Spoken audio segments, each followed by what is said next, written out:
Hear me now. No boy man afraid, no boy man afraid, no boy man afraid, no stick man, no boy man afraid, no demon. On a Friday evening, January 17th to be exact, the Identifing group launched their Cambule Spirit of Carnival Festival with a talk on Africa in the Carnival. Writer and activist Attila Springer started the evening addressing one long-standing belief of the festival. Carnival was brought here by the French. And then after emancipation, the Africans used to go out on the street and they would mimic their masters. Send them by the million or send a woman for me. This, she argues, frames the French white elite as being the directors of the shape and form of our carnival, which couldn't be further from the truth. For Springer, it is clear our carnival is African. In this, she's supported by Dr. Keela Francis, course lead of Carnival Studies at the University of Trinidad and Tobago. We focus on the French elite. They had their tradition. It did influence some of what we do, and the influence went both ways.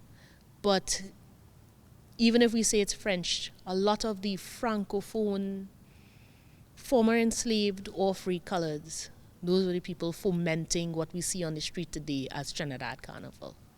It is important to note that there were many Africans who were brought to Trinidad in the pre- and post-emancipation period. And as a small society, they would have intermingled and been in community with each other and people who were not African.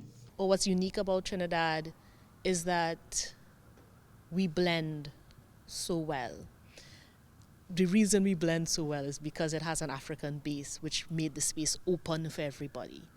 The blending of customs and even religions, which was necessary for survival, remains in the modern carnival. It is important to note, however, this talk zeroed in on the Nigerian Yoruba influences in Trinidad Carnival, which isn't to say there weren't others. What everybody sees now as whining and enjoying carnival came very heavily from Congolese culture. Then I start to notice, wait, like you is a Baptist.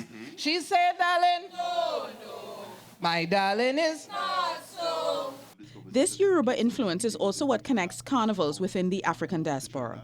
In David Rudder's song Bahia Girl, there's a reference to Ile Ife many people miss. Trinidad and Brazil, we have the same vibration.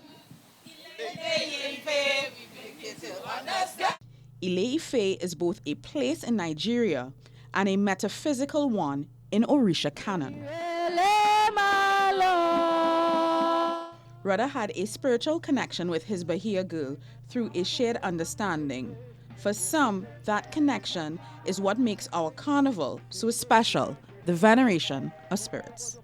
We believe in a very thin veil or no veil at all between the living and the spirit world.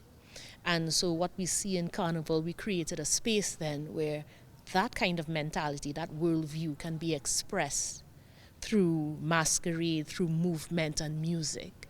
And that's one of the reasons people like Trinidad Carnival so much. This Yoruba connection may also be present in the costuming as well. Our animal mask may partially originate from the Yoruba tradition of recognizing animal energies, including that of the bat. And it is here that Springer draws reference for the need for research.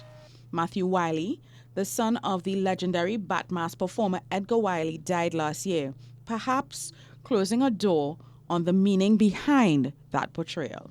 We have lost libraries of people who, had this information and could tell you what every single thing meant. Idacada is the organization run by Entu Springer and her daughters Dara and Attila. Their Cambule reenactment is part of their work to highlight the African influence in Trinidad's carnival. Other organizations are following suit. This year, the designer Robert Young of the cloth is using the Congo as the inspiration for his mask band. And actor-musician Nikolai Salcedo is bringing out a bat mask band later this year. Swaney Gray, CNC3 News.